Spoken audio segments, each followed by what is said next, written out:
This is David Cunion. I'm the curator of the New Orleans Jazz Museum. We are going to take you around our exhibit, I Found My Thrill, The Legacies of Fats Domino and Dave Bartholomew. This is my co-curator, Bob Santelli. This exhibit is about two of the most iconic figures in all of American music history, and you're going to find out why.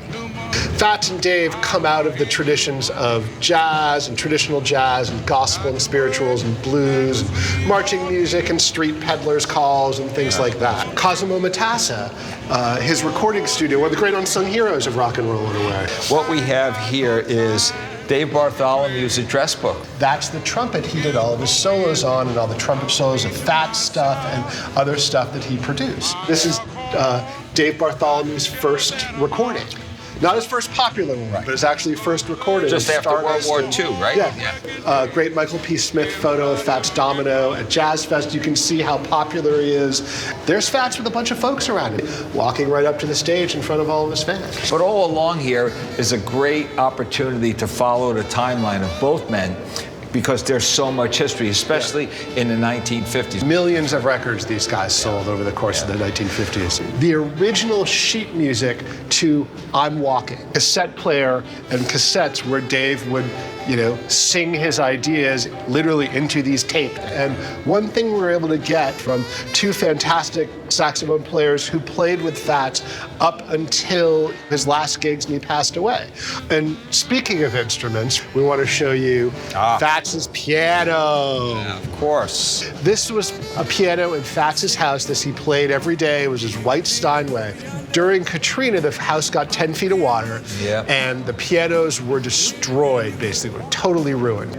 We got this one restored, raised money to do it, including a significant donation from one of Fats Domino's greatest, disciples, if you would say, Sir Paul McCartney. You look at the pedals down there, and you see how worn they are, right? I mean, the guy really played it. Look.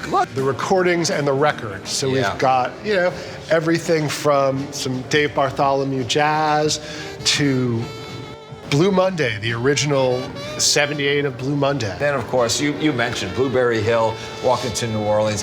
Elvis actually thought he was the true king of rock and roll. Yeah.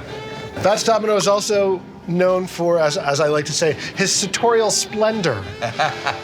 And we have, one of his jackets and shoes and tie and shirt that he donated to the collection here at the Jazz Museum. He also had fine taste in cufflinks, too. Yes, he did. It definitely shows that he is a New Orleanian, because one thing New Orleanians are fond of is dressing up in loud clothing and costumes. Yes, indeed. We have a Frenchy painting. It's a really beautiful piece. We also have this incredible quilt.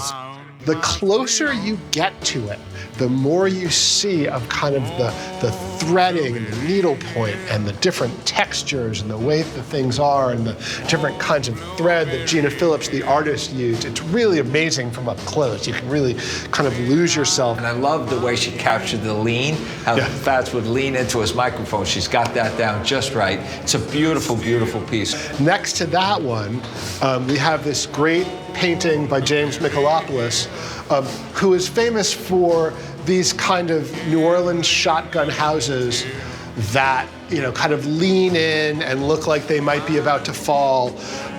And I really like the fact that he's got Fats Domino in this, because Fats Domino grew up in these kind of houses. And you could not have a section of this exhibit without a particular poster that's become an incredible collector's piece, the 20th anniversary of Jazz Fest. It's also signed by the artist Richard Thomas, who is a local artist, fantastic painter who's done a fair amount of different Fats Domino ones, but this is kind of his most famous one. They had it signed by both the artist and the subject. And it was only 99 made, and I'm sure not all of them were signed, so this is a rare piece in here.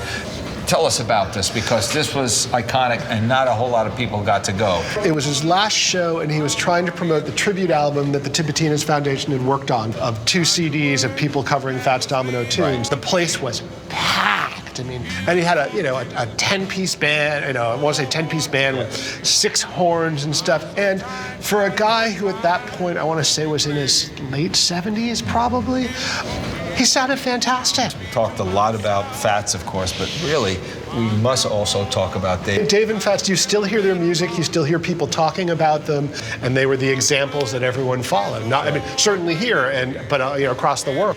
But we got a great film that kind of closed it. Talking about how they're still playing Fats Domino tunes, how they're still dealing with what Dave did in the arrangements. I know you could go out to half the clubs in the city right now, tonight, and you will hear somebody doing a Fats Domino tune. Fats Domino is as important today, I think, as he ever was in places like the UK and over in Europe. What we love more than anything else is for kids to come through here, young people who had heard the name Fats Domino, heard the name Dave Bartholomew, and get the story down, walk away inspired, like this guy right here, like who River was playing here as if Fats Domino had given him private lessons, right? Yeah. So it's a perfect segue into the new generation. So here we are at Dueling Curators. What we did here was basically David and I put together a set list of our favorite songs, and we really kind of duel as to which ones we want to send to you and say to you, these are the iconic songs that you really need to listen to. We want to thank you all for walking around with us at this exhibit on Fats Domino and Dave Bartholomew called I Found My Thrills, The Legacy of Fats Domino and Dave Bartholomew. It's going to be up here at the New Orleans Jazz Museum. Again, Esplanade and Decatur Street. If you want more information, check the web and we'll hopefully see you here. Please come on by.